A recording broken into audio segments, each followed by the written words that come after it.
How to add celebrities on Snapchat. Hello everybody, welcome back to our channel.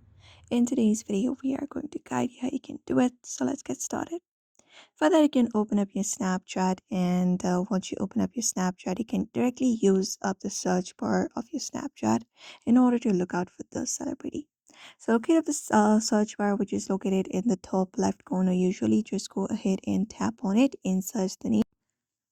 For example, I've searched this celebrity right here, so I can directly look out for the celebrities by typing in their name in the search bar. And if they're a celebrity, they will be getting a star icon right beside their profile.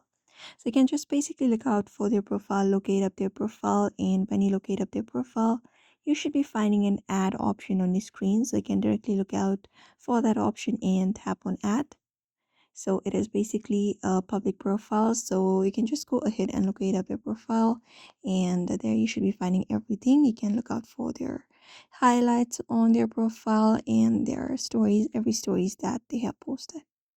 So this is it. You may follow this method in order to basically add up celebrities on your Snapchat application very easily. So I hope this video was helpful. Give it a thumbs up and subscribe for more tips and tutorials.